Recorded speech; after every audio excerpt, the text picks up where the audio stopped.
Had an excellent day up in Sacramento at the Fast Fords. A lot of cars there in the morning. Long line. Not too bad to get in, about a 15-minute wait to get in. Everybody got teched up. Good to go. Had an engine blow up.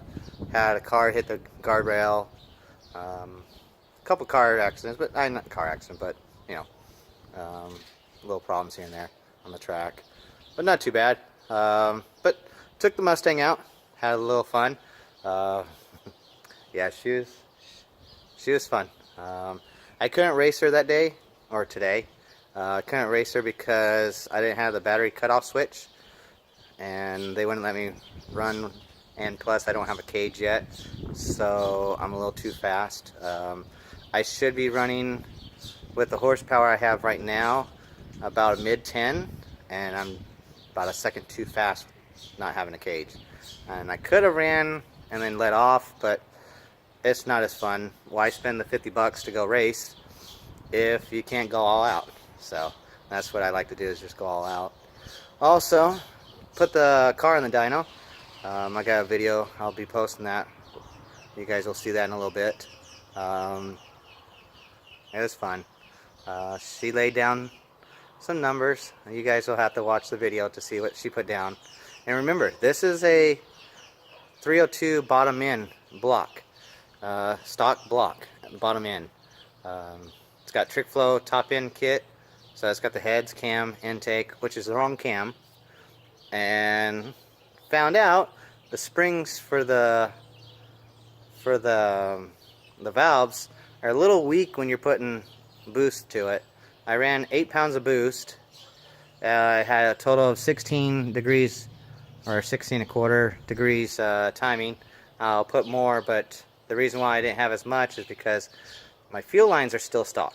I have a Aeromotive 340 pump, but the lines are stock, and so it wasn't, I had the pressure, I just didn't have the volume. And so I was starting to run lean when I put it on the dyno, and so I had to call it quits. So I need to upgrade that. I'm going to run to E85 anyways, so I need to upgrade to probably dash 10s for the new motor, not for this motor. I'll do dash 8s for this, but why spend the money buy dash 8s and then, oh, I put the new motor in, now I need dash 10s. Why do it? So I'll just put dash 10s in. Yes, they're a little too big, but it's better to do it now instead of, you know, double the price later on. So I'll just do that, and then I'll run dash 8 to the fuel rail to get a, you know, kind of bypass, you know, having too big of fuel lines to the sorry, brain fart a lot, to the fuel rails.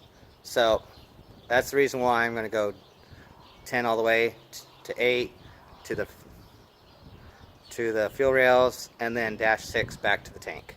We'll do that. I'm also going to do a dual pump, and I'll just have it wired up for a single pump. Actually, it'll be a triple pump, but I'll only have one pump in there until I go with the next motor, which then I'll need 2 of them. So I'll just plumb it up for 2, but 1 for now, 2 later, and maybe 3 if I have to, but I kind of doubt it. But I will be running. Alright, this is the car here. I've got here, I'll actually that fast, do a little bit of E-dash so you guys sitting right there.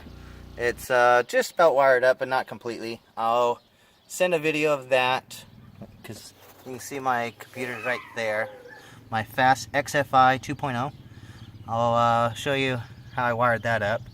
Real simple. I just gotta figure out why it's not communicating to my computer when I power it up.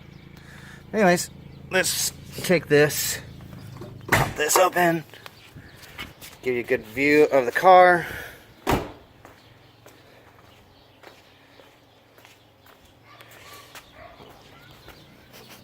Oh, sorry, one hand.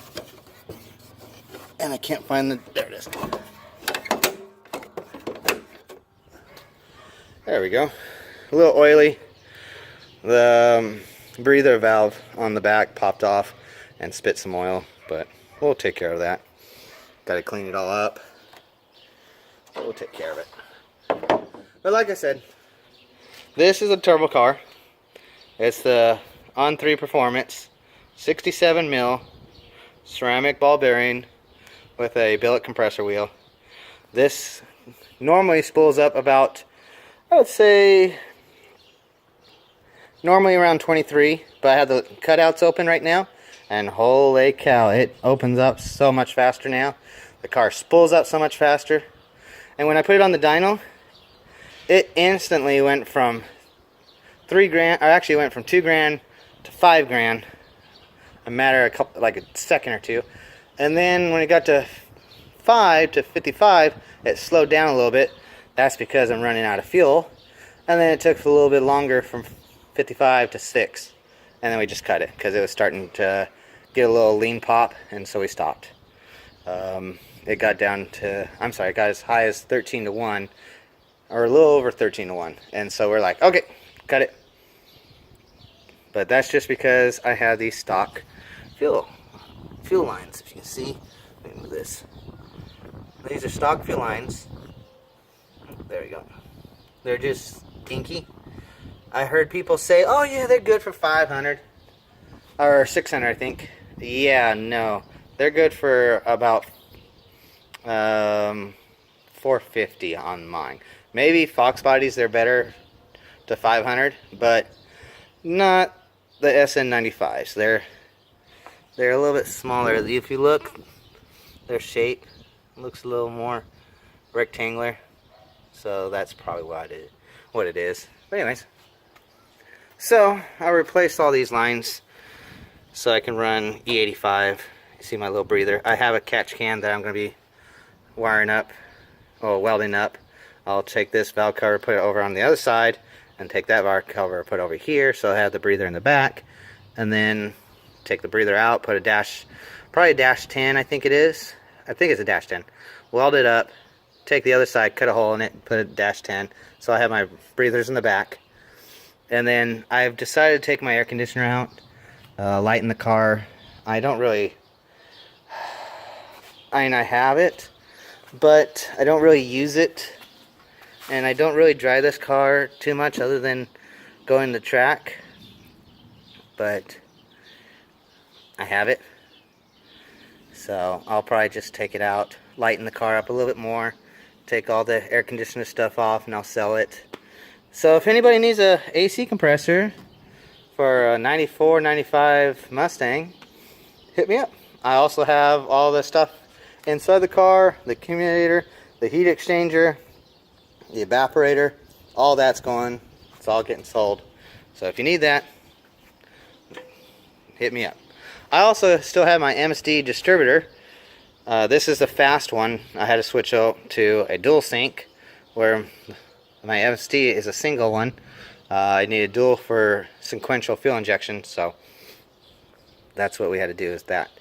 But that's pretty much all you really need to know right now about the car. So we'll do a video real fast. Oops. Alright, next we're going to show the video of the car on the dyno, and I'll show a picture at the end of what the graph looks like and how much power it made. Like I said, 8 pounds of boost, 16 degrees, 16 and a quarter actually, timing, max timing under boost, and so here it is.